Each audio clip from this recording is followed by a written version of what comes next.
So today, 31st of March, I noted one demo, but there won't be a demo, just a topic. I haven't had time to try it before. Demos, so I assume Zoltan is here because there is a demo. Otherwise, it doesn't care at all to show up at meetings. And it will be about... I always read the newsletters. It will be about Visual Studio extension, or actually a new feature to the VS extensions. Okay. Who else?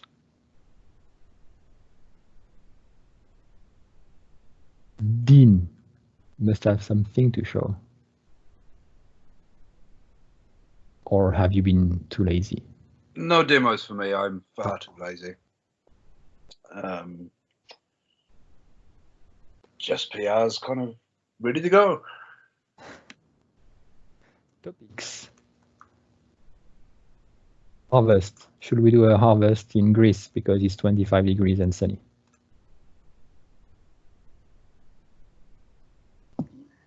Well, yes, but we're not allowed to go out, but So sad. in a few months, In the hopefully. hopefully. Virtual harvest. Greece, virtual harvest in Greece. We all wear Greek costumes and put a fake background with sun and warmth. That would be great. Okay, about this background in Teams, how can we have it? Harvest in Teams? No. A custom background in Teams meetings. Oh, you have to install an app. So if you go to apps here, you will find one that will let you change the background. Okay. And then you can say that, or because I don't think it's in the settings by default, you have to install an app and then you can select it. I haven't done that. Yep. Then looking at the status, Orchard 1. We didn't merge any PR, we gave some feedback. But last work was, no, we did merge this PR, sorry, from the laser company. And so good, fine actually. So the issue was that when you use methods like display URL, action URL, and things like this, we pass some anonymous objects sometimes, and you can be able to use underscores for a property name, and the attribute will be will replace underscore to a dash. That's what the default helpers do. And in our case, it was not working for our helpers because we were doing new route values with the HTML attributes anonymous object. And actually, you need to call this one, this HTML helper, that will do the conversion. So they changed that everywhere. So that's very good. I don't think we have any equivalent right now on Orchard Core, but if we had, then we should do the same thing. So good catch and good fix. Thank you. Or just checking if, yes, someone was admitted in the room. So on Orchard Core, I don't know how to count 24th. 24th here. Replace fav icon. Remember last week we mentioned that the fav icon was not the correct color and Antoine did it during the meeting. He was not listening to the meeting, he was doing this change. Reverting app settings changes and update docs. Same thing from a comment we did last week, removing the list of default cultures from the app settings files because now it's hard-coded in the setup.cs file. And changing the documentation to show how to change these values. I made a comment on a PR from Hisham, a PR that is on the translation repository that is supposed to evict any language that has no translation. So on the crowding project, we have all these languages, okay, registered. in the crowding language for users to be able to provide translations. And this is the list that we took from Orchard 1, I think, where we had translation. And plus some adaptations based on feedback that we got from contributors. But some of these languages, they don't have a single translation or enough translation to be valid. So I suggested on the PR from Isham. So the PR from Isham is supposed to clean them with a kind of clever way, counting the number of translations or the diffs between two files, the empty file and this file, to do that, and it works. And I was wondering if we should maybe also remove these languages that don't have any translation. We saw that last week during the demo on the setup screen. Some cultures don't have any file, like the Italian thing. The Italian language, I think, didn't have anything for the setup. So maybe we should just not add them by default because there is nothing special there. That would be manual. Like whenever we know there is a new culture available as a package because it has enough thing, then just re-enable it. But maybe you should not have it by default available in these screens. If you agree, oh yes, if you agree with that or even disagree, you should either tell it now, write it in the chat, or wait for Zoltan to file an issue in 1 month suggesting the same thing and everyone is like, yes, we should do it, definitely. Right, Zoltan, what do you think? Because I know you have opinion and you want to express them. And Sipke is here, so he can also say it. No, I like this. Okay, so can we please create an issue now to let people either express opinion on GitHub or implement that? That might be interesting. I think it's worse to have a language as an option that shows nothing than just showing it and than just not showing it so that people can't find it. My opinion. So it's just my opinion. I want people's feedback. Add reference token support. Reference tokens from Timur, who is very active on the OpenID feature right now. And the issue, I don't understand what it is, but there is no link to the issue. I hate it. Why it's fixing? Because it was fixing an issue that was open. But yet there's an option in OpenID to support that, and it was about expressing it in the settings with Kevin's feedback on that. So I assume that's good. And also fixing some hints. So good job from Timur to work on that, and he's got more things, I think, in to come. Then Lombiq, Orchard fixing that tenants could not be set up through the API with a SQL Server database. Interesting. So yes, we have an API. That's actually I thought about it this morning, this feature, because there is a PR right now called the auto setup that lets you have a tenant set up automatically when you start Orchard. And it reminding me about this API that we have, and I want to go actually a little bit bigger here to be able to see that it's a post. Show me. Okay, everything. Where is it? So this is a change. While the scroll bar doesn't work.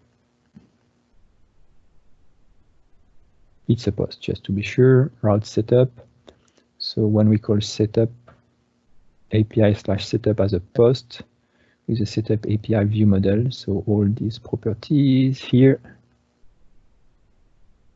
we can set up a site remotely. That's also a very good way to prevent the setup screen from appearing if you want to set up things automatically. So that's good. And apparently you've used it because you fixed an issue with SQL Server value, database provider, selected provider value. Okay. Yeah, I assume we only tested it with the default value, which must be SQLite and not something else. Good job. Zoltan. You see the power of Zoltan? He doesn't have to push with the Lombiq username, can use his own name. I didn't think about it. Yeah, this was a very important change. Typo. Good job. At least you read the comments. Updating to the .NET Core 1.3. How do I go back to the view I had before with just a div? Enter file. Is that a bug? So Antoine updated the version of the .NET Core we are using, 3.1.3, and also the SDK. At least he knows that it doesn't matter. Probably fixing a small bug in the SDK which is not related with the new version, but that's okay. Search inputs. Let me restart it because I hate this view. I want to see just the changes.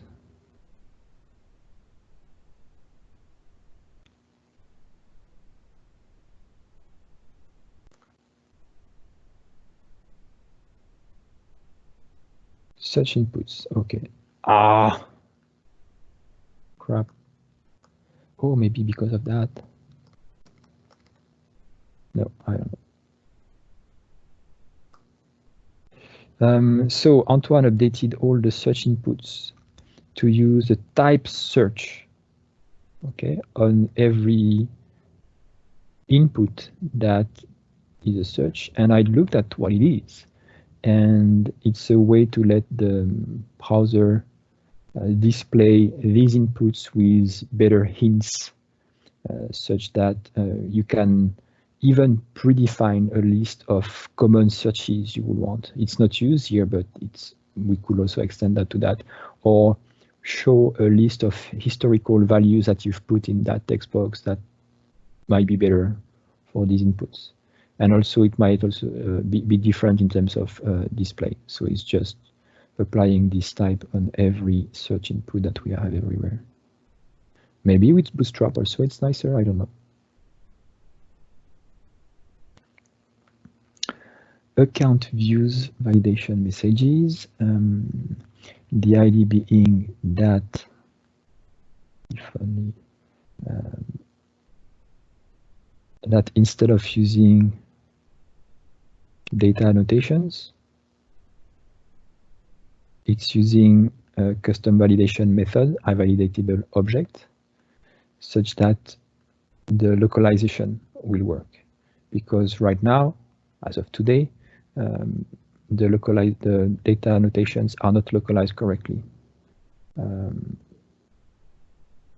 And we talked about it, and I will talk about it again. But this is a fix. This is a mitigation of the issue that we don't support data yet, but we have the PRs from Isham for that. We don't support yet the localization of the data annotation on view models. So this is how it's mitigated by just saying, okay, let's just validate by ourselves and be explicit about the validation message for localization. Okay. And that should have fixed this one. That's why I like to see fixes this issue. Reported by Jean-Philippe a few months ago. That some dialogues will not be translated, but the rest will be. That was the issue. So change from Duncan added null checks around Lucene queries linked to content types. Some null checks We don't really know how we managed to get the null reference, but the fix looks good, and we'll trust him that there are ways to get to the null reference. So it's fixed. Typo again. Typo from Sultan. Why would you read this file and the comment here? Resources section in documentation. So Antoine showed it last week. It was called Learn. Now it's called Resources. So we can have, and that's also part of the source code. That's great. So people will be able to provide PRs to add learning resources or whatever other sites that can provide resources from different providers, companies, people, blogs, workshops, tutorials, services, everything. So as we get more data, we might organize it better, but so far it's good. So newsletter from Lombiq, demo module from Lombiq, things like this. So that's good. Thanks, Antoine, and thanks, Lombiq, for the content. Let's take a look, actually, because now it's live. Resources, I like it. Learning resources. What is this? Oh, there is resources and there is, what is that? Is that a bug? That's a weird way to repeat. It looks like the index here doesn't match because there is reference documentation and resources. This is a title, and then the tab here says learning, but it's called resources. So I'm kind of confused. It works, but it's confusing. Demo project and newsletter. Okay, good job. And we should soon have something maybe for the workshops that Lorem is organizing. Okay. Typo from Jean-Thierry. Sultan missed this one. Kind of sad. Okay. Found awesome config with SearchPseudoElements. Oh, fixing. Yeah, so there was an issue filed by Pete that the divider in the flow part was not correctly showing the icon for expanding the widgets. And after some trials with CodePen, someone found the issue and gave the solution to Antoine, and Antoine, I think, implemented it here. That's what you did, right? So pseudo-elements. So now it should display correctly. So let's see something beautiful.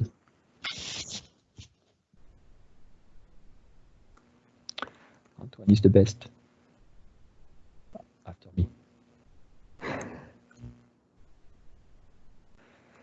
Let's see this one. I think that's the one. I hope so. Yes, CC, no icon. So here there will be an icon, and we could repro with a CodePen. So I don't know how it was working for some machines, or it was a Chrome issue. Yes. You see, fetch everything, and then we created a CodePen. We tried it during the triage on Thursday. Oh, and I looked at your thing here, and I'm like, no, I still don't see it. It's still broken for me. Well, now I see something, but it was still broken for me. It was finished. So I don't know what happened, but yes, I updated it. I didn't save it. Then I but now it's fixed. Good job. Thank you. Did Pete say thank you? He didn't say anything. Oh. You're welcome. Remove unneeded. We are missing files in the admin. So cleaning more files in admin. Okay, good job. Enumerable string back to alternate collection.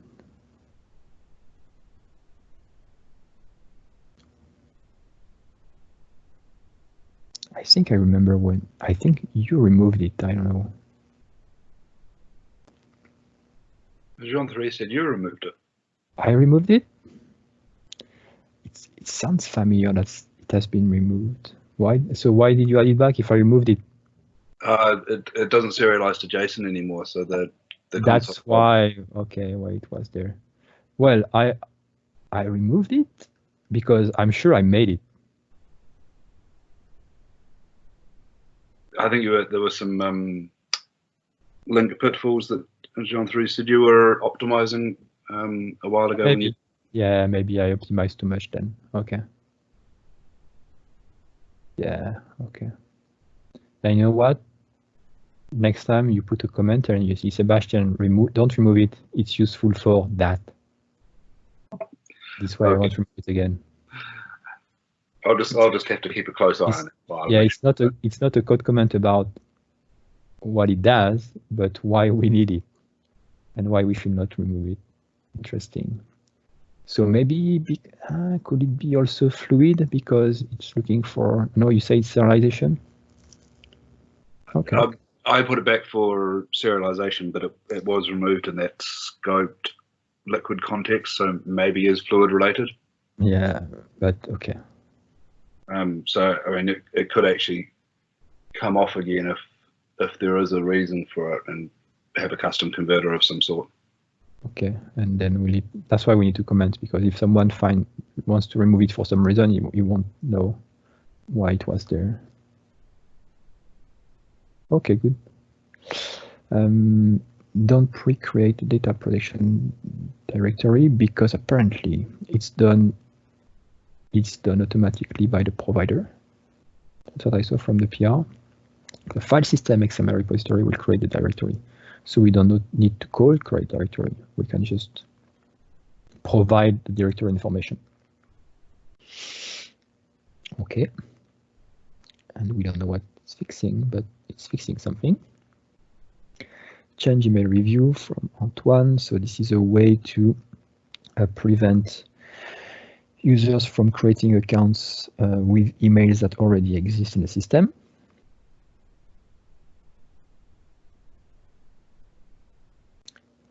Fix typo in string to translate. That's the last change.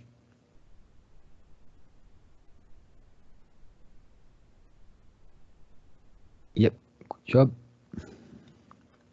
Okay, done with status. Questions? Topics. C2 because we need to talk about it. I also want to talk about XSS. We had a little discussion on Thursday, and I think we should make the discussion broader. So we'll start with the only one, Zoltan. I think you can share directly. All right, just a sec. So I can switch to a different screen.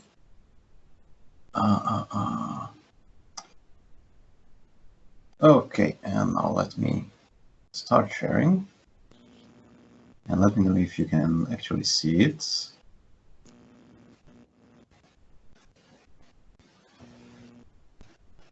Mm-hmm. It should work. All right, great. So this demo will be about a small but I think cool addition to our Visual Studio extension, which has a feature you probably know, which is the orchard log error watcher. So if you don't know it, let me demonstrate it in a minute. How it works is that you have this little icon in Visual Studio. So this is after the extension already installed and configured, of course. And if you cause an exception in Orchard, or pretty much anything that writes to the log, then you will get this little icon lighting up. And if you click it, you will see that it opens the default application to open that log, and you will be able to see the log. So pretty much that's it. If you cause an error, then it will light up. Okay, but what if the Visual Studio window is buried somewhere else, like we are in full screen or we have a lot of windows and we don't want to constantly check this little button here?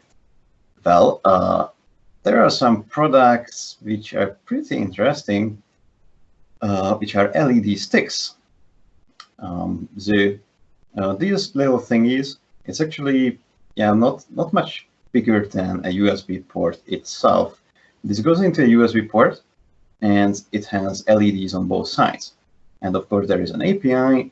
There is also an API available with the .NET API client, and you can make them light up. You make them blink and Wather.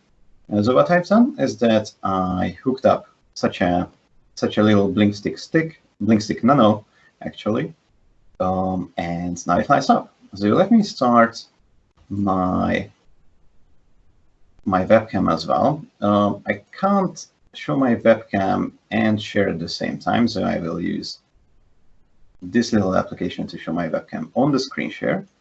So now you can see it. And let me show how it works with the BlinkStick Nano now. Can you see the webcam area as well? Yeah.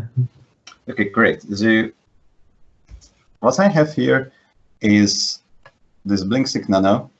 As you can see, it's very small at the end of a USB cable. So let me cause an exception again. So let's cause an exception again. And as you can see, it lights up red as it lights up here. So if I click it, OK it, then it turns off. But there is some configuration available. If we go to the options here, you can make it blink as well. So not light continuously, but blink. And of course, there are multiple colors. This is a multicolor LED, so you can do something like green. So let's see what happens now. And as you can see, it now blinks in green. And this is actually a complete RGB LED, so it can show multiple colors. And not just the basic colors, but a mix of colors as well. So there's something like purple. Let's make it light continuously again. And let's close an exception again. As you see, now it's purple. And actually, this is the kind of the simplest BlinkStick hardware available here. But at the same time, the other ones are also supported. So I also have a BlinkStick strip here, which is a bigger one. By the way, we have no affiliation with this company. We are just using them, using their products, which are pretty cool. And you can also get such a square and build a little or get a little enclosure of it, which will serve like a little box sitting on your table, notifying you, well, if there is an error in Orchard. And by the way, this is for Orchard. So again, this will stop blinking. This is for Orchard, but how the extension actually works is that you can configure where the log file is. You can also configure a pattern to find the log file under. So it can be also used for other applications as long as they are writing to a text file that we can watch. So yeah, that's it. Cool. Do they use Orchard? I don't think so. I will ask them whether they want to change to that. That can be cool for any folder, actually, if you are waiting for a file to be created. That's good. Yeah.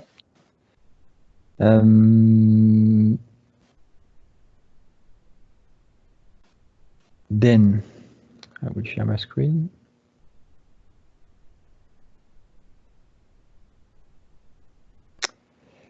A demo that I want to see it working. We have a PR for that, but let's do it when it's working. Actually, I will test it, merge it.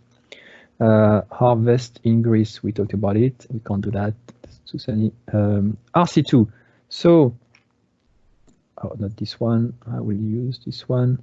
Zoltan filed an issue a few days ago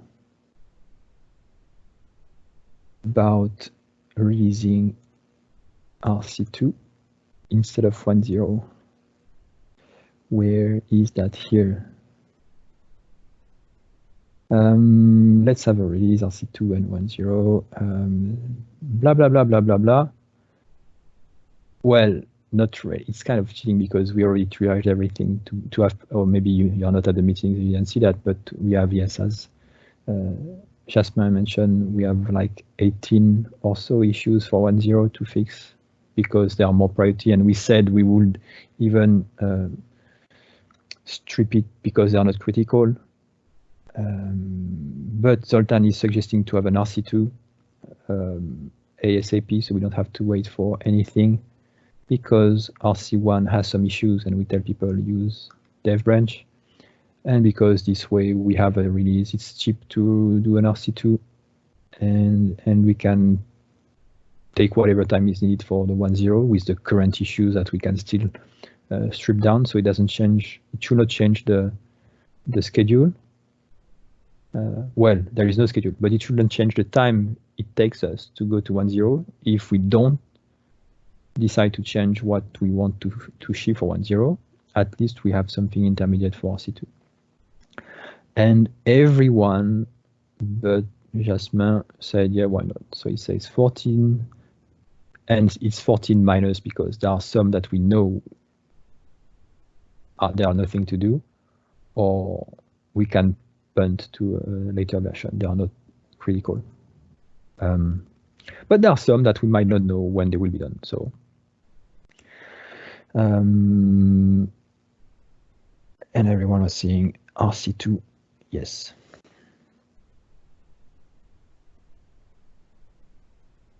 If you don't want an RC2, then you should comment on this thread if you want to focus on 1.0 instead. But I don't see any issue with releasing an RC2. It's taking some time, but not that much. And my point was the fact that we need to contribute maybe a little more.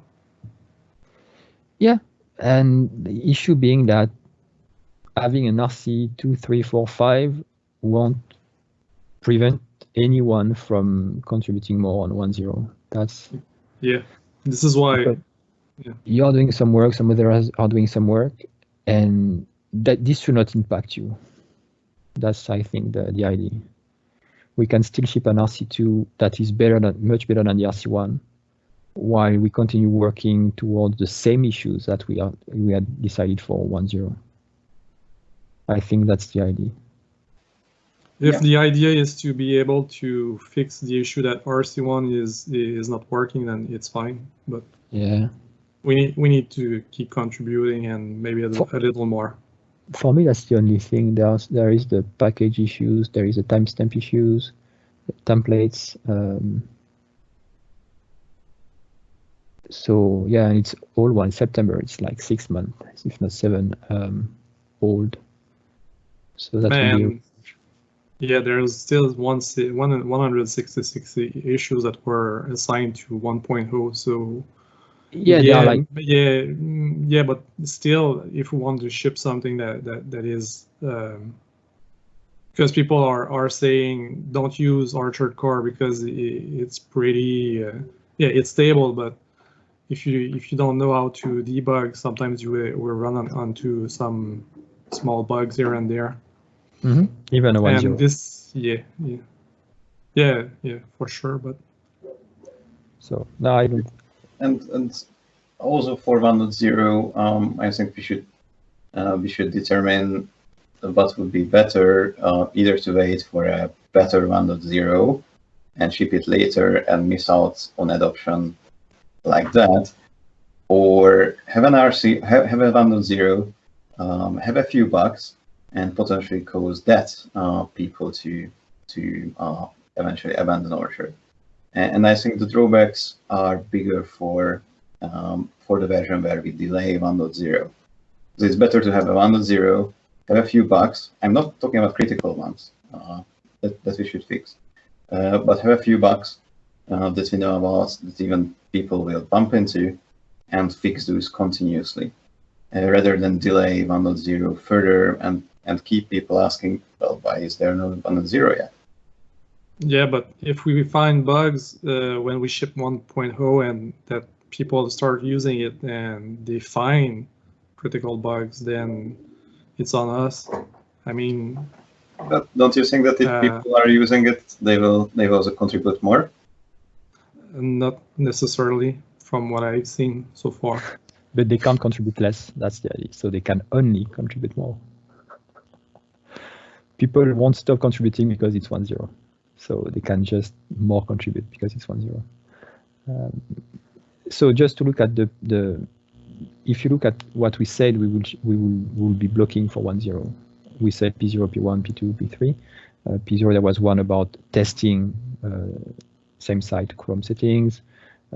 P1, and you will see it's really when it's a critical issue, like user accounts management for security. I don't remember what it is. But yeah, this one that is preventing RC1, some users are not C1. And again, there is nothing to do. It's just about shipping RC2 or 1.0 to do that. This, I don't think we put one, it's 1.1, sorry. So I didn't filter on the milestone 1.0. Okay, it's even less, okay, sorry. Duplicate records in errors in workflow, we have just to validate it. So there are not that many actually.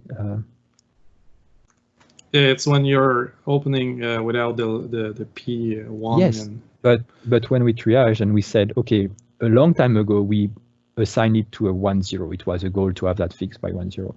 But then we triage and we say, no, this is fine to have this as a bug because it won't prevent you from doing anything. It's just an issue. It might be a feature to do and it will be nice for 1.0, but we say, no, it's okay to have it 1.1 or later.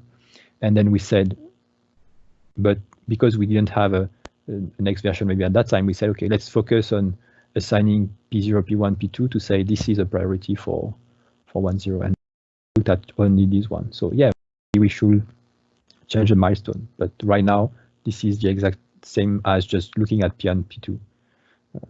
This one is fixed. We are just waiting for an update on image-sharp. And P3, there should be a few more. And documentation, same thing. We say documentation will not block 1.0. Yeah, we have users and recipes which are taken care by Dean and Antoine. So we're basically there. Yeah, and that's okay. I think we are close to 1.0. Release our RC2 with that. Yeah, we will reason. Yeah, that's okay.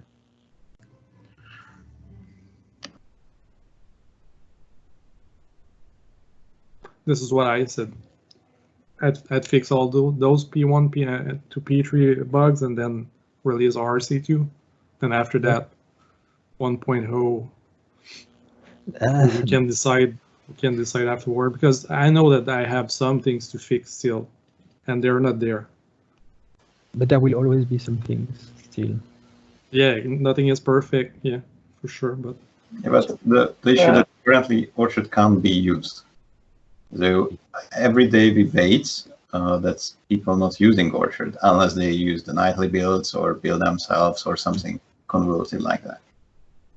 Yeah, but Zoltan, there's no difference between using the source code and the MyGet package. It's just a number. No, yes, but people don't do that. Yeah.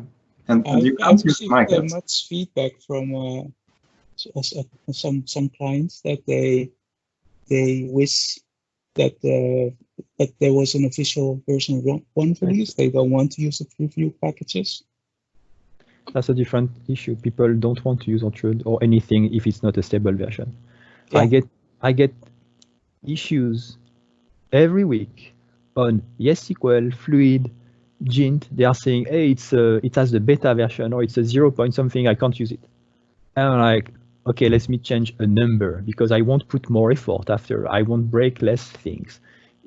Okay, maybe it will be a 2.0 instead of 1.0, but the 1.0 is exactly equivalent as what we have today. So it's just a number. At the same time, and I tell them it's used in production by many people and many apps. At the same time, another way to say it, to see it is that, well, if you think it's production it's at a production level, why don't you just punt it to a 1.0 version then?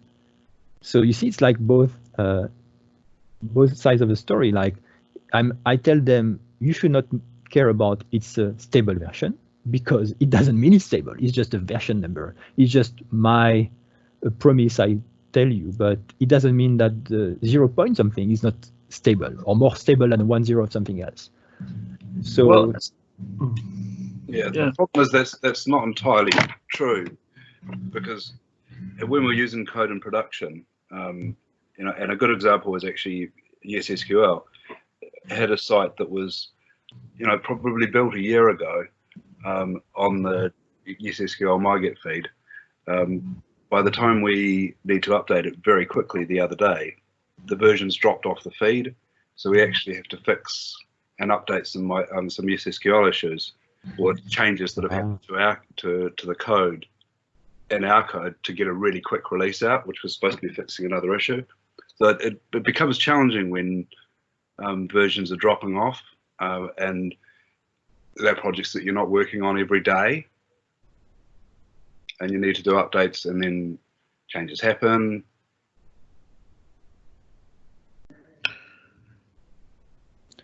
That's what I was saying, is that if I say it's stable enough, then maybe I should put my versions in 1.0 and to show that it's stable. Seb, I'm not a core developer, but from my point of view, I think that either we will have these contributors in a non-production version, or we are seeking for more with a production-ready version. So it makes a lot of different perception to have version 1 that is ready and anyone can use it, because the version 0.x is not for everyone. This is a totally different perception. So I think that we should go to 1 something. It's only numbers, but the perception is different. No, that's why I was saying that if we think it's production ready, we should make it 1.0. And that's also one of the, and let me show you something. If I go to the wiki, when I define the roadmap, and I haven't updated in a while actually, you see all these pre-alpha, alpha, beta release candidates. I took the list from, can't remember his name. Oh, I put it at the bottom. Coding horror, what's his name? Super famous, I forgot his name.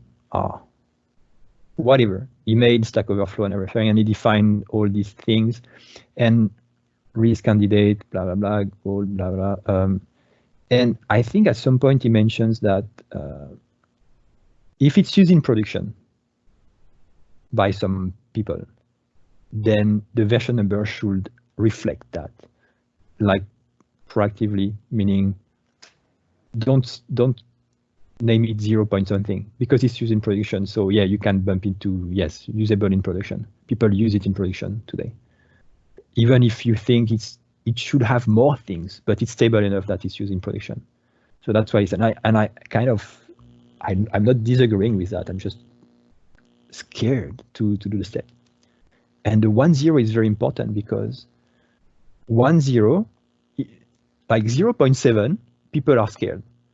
But 1.7, I mean, people are like, no problem. It's 1 point whatever. So it has to be stable, right? Because it's above 1.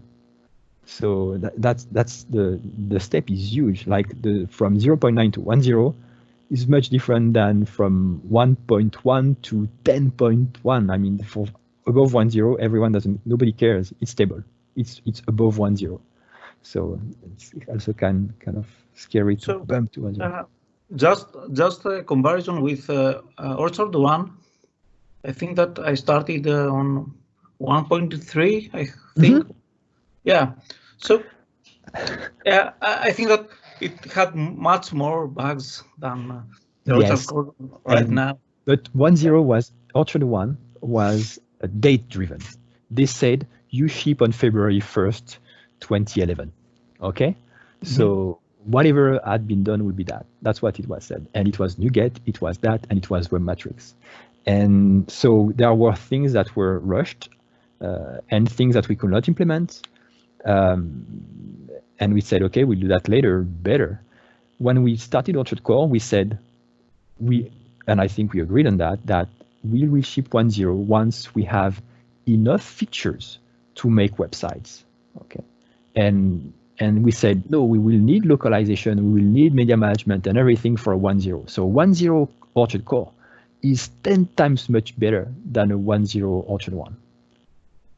Because we paid for it, because people started using it once it was 1.0, and they had a super bad taste in their mouth because Orchard 1, you could not build a website or very minimalistic blog. That's it. But with Orchard Core 1.0, even less than 1.0, you can build great websites with so many features. So that's why I'm sure we have passed this level, but we didn't want to have people see there is a 1.0 of Orchard Core, try it, feel that they can't do what they want to do, and then don't come back to it in terms of bugs, features, and performance. I think we've reached the point where anyone who will use the dev branch of Orchard Core today will be able to build most of the sites they can think of without some specific stuff like e-commerce or I don't know, very specific stuff. But they will be able to build a great website, very customizable with most features and fast. And there will be an issue. And we've seen that. People have done it. So I think we could ship a 1.0 without being afraid of having bad feedback, because there is not many bugs actually. And so I'm not afraid of that. We have some sufficient beginning documentation. We have good support. Lots of people ask questions and answer on the forum. So I think in terms of it's ready for calling it 1.0. We have reasons not to call it 1.0 because we have things we know we want to fix before. They are critical, but not that much. And I agree also, and I think that we should try to push for 1.0 sooner than later. I don't want to wait a year for 1.0 because we are missing that and that or have this bug. No, I think I'm confident even if it's a 1.0 tomorrow, people will be happy.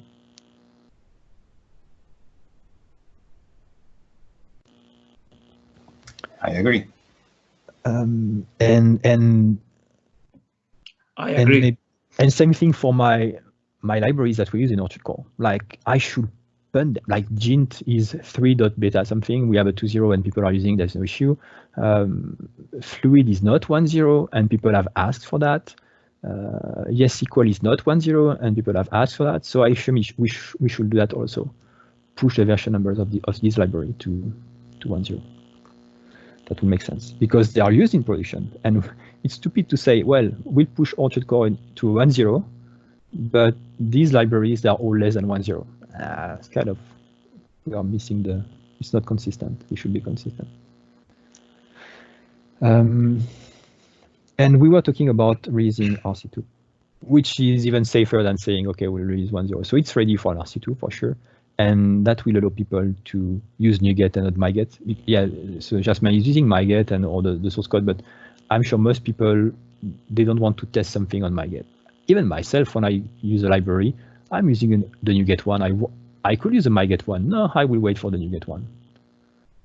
So I don't think people are that interested into using MyGet. Some do, but most they will just use it if it's on NuGet. So shipping an RC2 will be fine. And even if next week we ship 1.0, who cares? I mean, we can ship an RC2 one day and the day after the 1.0, people will be happy with that. So I think we should ship an RC2. As long as it doesn't take much time for people, there is some validation to do some verification, and that's okay. 7 months is a lot. We should have shipped maybe before, but 1.0 was sliding. It was not supposed to take so long. So that's why we wanted to go directly to 1.0. I personally think that the one opinion that I have here is because Jean-Thierry is working on having Archer to be scalable with the cache, distributed cache. So this is what I hoped to have for 1.0, and I know he's working on that a lot lately. So this is mainly why. But you said maybe we should ship without having those features, but at the same time, we have a SaaS free site. So if we want to provide the whole thing, we need to have the distributed cache. But I mean, it's not, just the distributed cache. There is what Dean and Jean-Thierry have done, and is merged now with the tenant the shell configuration in Blob and in database, distributed cache, the Redis services. And that could be also a reschedule. Like, let's also add the distributed feature for 1.0. That will not make no sense for me. I mean, that people ask for it a lot. They want to be able to scale out, and without that we can't, or can't correctly. So I would not disagree with that if it's ship blocker for 1.0. I mean, we have to talk about it. This is what I have in mind for 1.0. This is mainly why I was saying RC2. Yeah, but it doesn't mean that we can't ship RC2. So we can. Yeah, but people want 1.0 because it's better for reputation or something like that. Yeah, production ready, so they want to use it. Otherwise, they don't want to use it. And people might say it's a 1.0, but it doesn't have distributed, so it's not worth 1.0. We have to decide. I'm fine with all decisions. We'll make it. We just need to agree on what we want to do, or get someone to decide, and everyone will. It's not bad or good. So it's not bad to wait for distributed work to ship 1.0. It's not bad to not wait for it to ship 1.0. I mean, it will be shipped earlier. It will be a 1.0 without that. We'll ship a 1.1 with that, maybe. I don't know. So I'm not worried about that. But right now we can ship RC2 to unblock some users. That's the idea.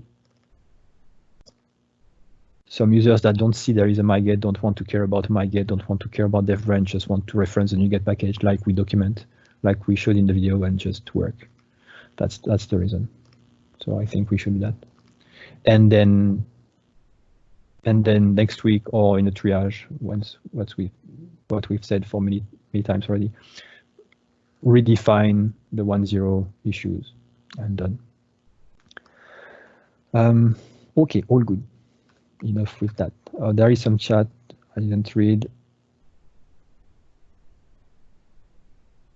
I'm afraid to do the step to. I'm not afraid. The which one? You literally said both. The first one was about bumping the version number up for Fluid and the others. And then you finally. Well, I say that historically I've always been afraid to do that, but I'm. It's psychology. At the same time, I'm telling myself, well, people use it, so I should just do it. Like YOLO, and people will be happy with that. It's kind of stupid, but so yeah, we'll do it, and it should be done before 1.0. Okay, good. XSS. I will take 5 minutes to explain the issue. I talked about it on Thursday. Someone contacted us to describe a potential security issue on Orchard Core, and I'm talking publicly about that because I don't think it's a security vulnerability. It's a feature that is not safe, that we should fix, and we talked about it.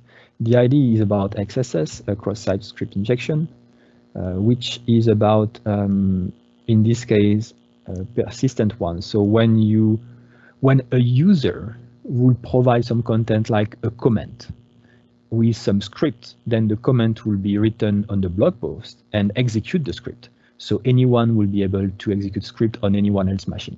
That's a very bad XSS. In our case, it's a feature for the editors, contributors in the admin to be able to write custom JavaScript, custom HTML tags in the editors.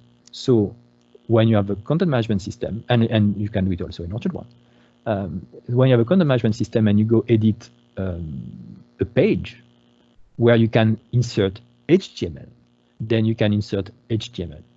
And in the current status, when you edit a page with a paragraph widget or an HTML widget or liquid part, you can enter a script. Okay, and this can be seen, and I will agree with that, as a kind of XSS injection attack, because, well, you don't need to send a post request or a get request or whatever low-level request. You can just go on the admin and you just start editing the things, because you can edit and you inject JavaScript, and people are happy with that. They can inject Google Analytics scripts, and they can inject alerts and whatever you want. But that's part of editing the pages, and you need to have access to the backend and to be able to edit these content items. So in this case, we saw there would be 3 vectors to be able to do that: editing and the markdown part. The markdown editor we use right now, SearchPseudoElements, will prevent you from doing that. But if you go to the standard editor, then you can inject any markdown, including HTML scripts, because it's part of the HTML thing. Then you can do it in the HTML part, in the liquid part, and in the templates.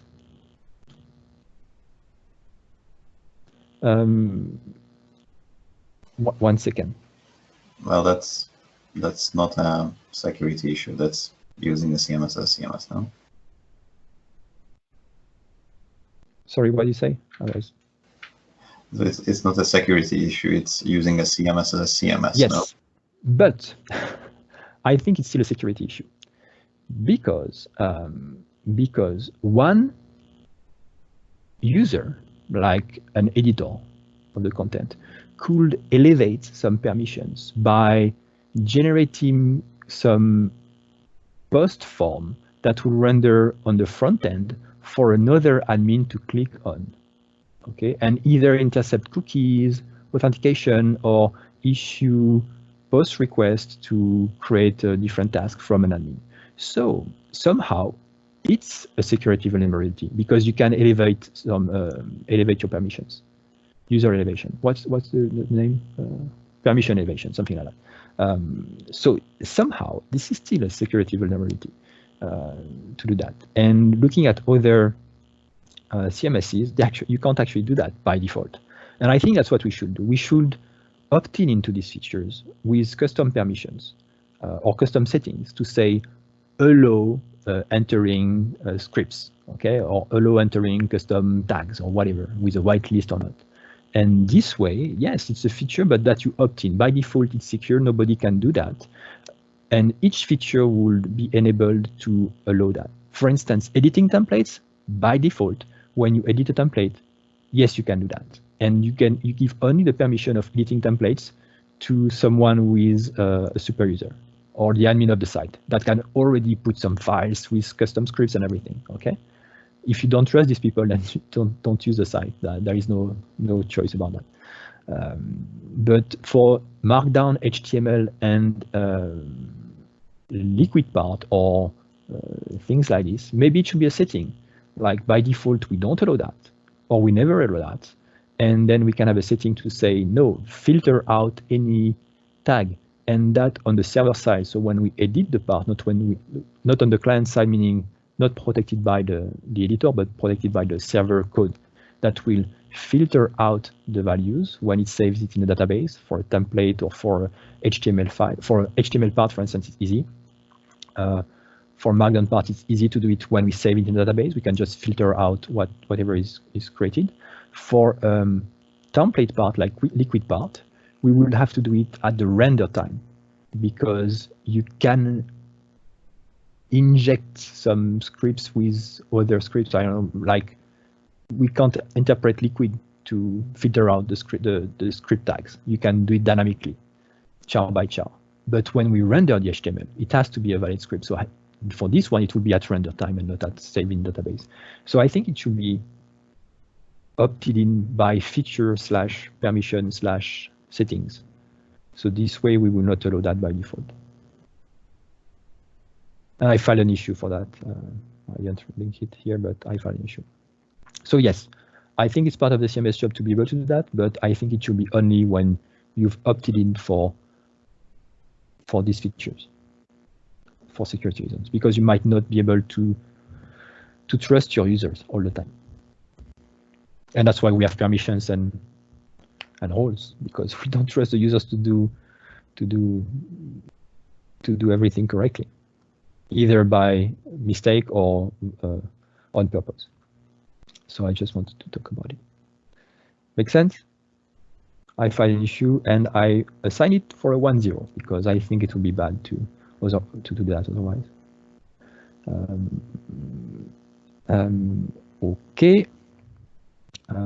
Last topic, unless someone has some comments to do, but you can also do it after.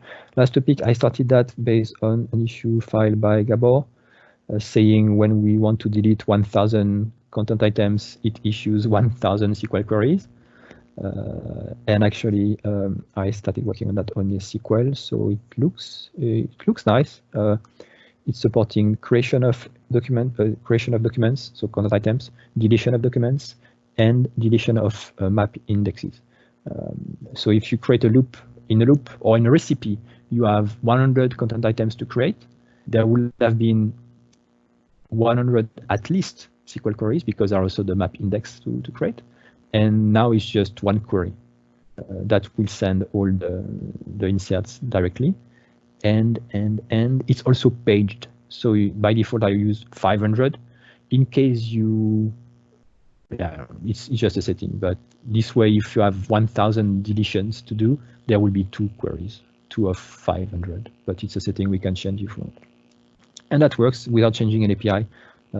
It was actually, I thought about it actually since the beginning because it's a command pattern. And in my previous ORM live, I had done the same thing for the same issue. So it was not hard to implement. And there is still some improvements to do to be able to support also the indexes to be batched also. Map index should be easy, but the reduced one would be harder. There are multiple tables to update, but it's doable, just more work. But right now I might just ship it with it. Should also improve the perf of recipes or when we import anything. That should be good. Just an update. It's not yeah. Soon should be in Orchid Core. And that's it. Other topics, questions?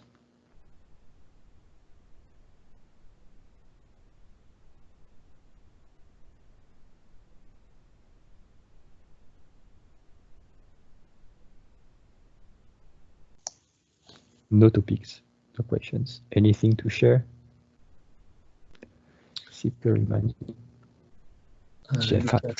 Lucas merged the PR about data annotations extraction. Good. Let's see. Let's give it a quick look. If I made a PR to extract data annotations and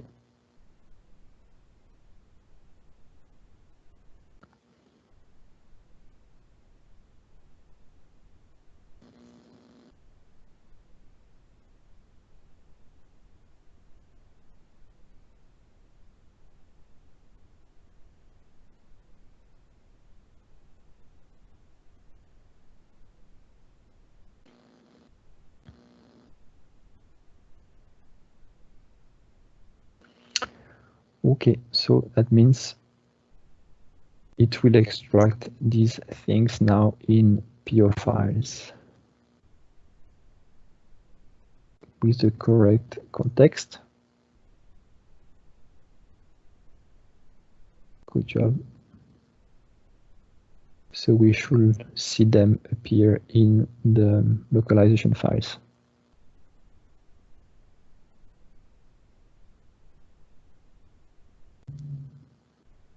So we'll demo that next week. How shall we proceed to demo that? Should we just add the data annotations back and try to start localizing them? In theory, if we use the same messages, that you put in the validate objects. Antoine, back on the data annotation, the file should be the same because the extractor should extract it the same way.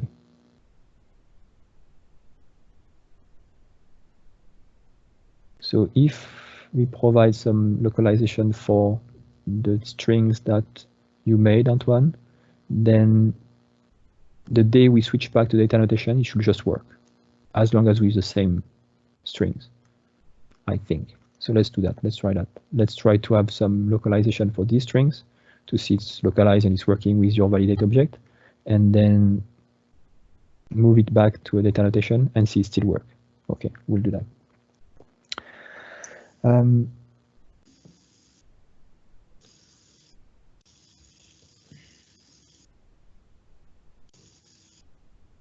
Okay, an issue. We'll see that later. Maybe a word about workshops. Who has a word to give about workshop? Maybe Laren, but I am also doing a workshops page on the orchardcore.net site. Good. Yeah, hi. I just wanted to thank Antoine for what he did, and also for Sultan.